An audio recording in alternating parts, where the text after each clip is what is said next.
لكن ما يمنع إن فيه بعض الملاحظات على المسلسل بشكل عام اللي لازم نتكلم عنها. أول شيء صوت الراوي، كان فيه صوت نسائي طول الحلقات اللي هو صوت الفنانة المصرية العملاقة سميحة أيوب، صوت يعلق ويحلل بشكل مباشر وكأنه يقول للمشاهد حس كذا، افهم كذا، الحين لازم تزعل، الحين لازم تعصب. وهذا الصراحة شيء يزعج، لأن الكاتب ما لحق يفرض على المشاهد إحساسه، المشاهد حر يحس ويقرر ويتفاعل بطريقته ويعيش العمل على مزاجه، مو على مزاج الراوي اللي بالنسبة لي قتل لحظات كثيرة وكان يشتت المشاهد.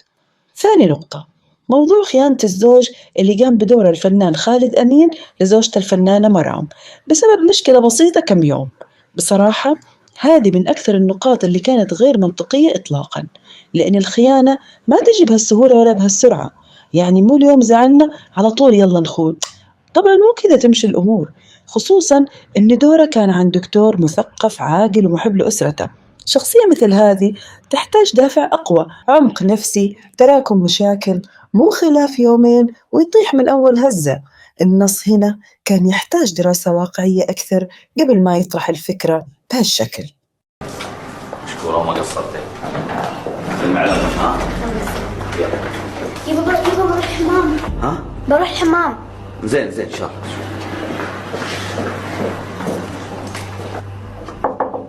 أنا عادل سحر ضيتها بتستخدم الحمام. إيه؟ لا تخافي هي بس تستخدم الحمام فجأة روحي المكتب نخشي ورا الستارة ورا تحت المكتب على ما يتخلص.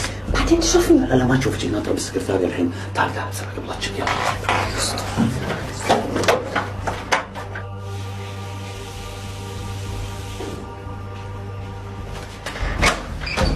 خلصتي ولا؟ أيوة. يلا.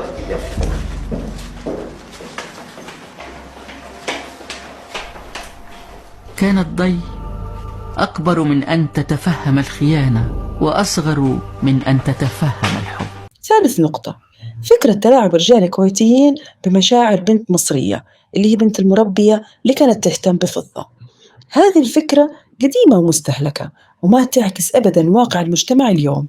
العلاقات تغيرت والوعي صار أكبر بكثير من هالطرح التقليدي، وبصراحة الرجل الكويتي أكبر من إنه يصور بهالطريقة السطحية، والبنت المصرية أعلى من إنها تنحط في دور البنت اللي ينلعب عليها بهالسهولة.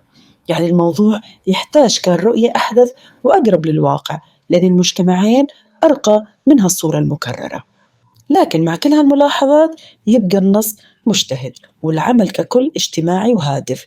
روبي بتحبني؟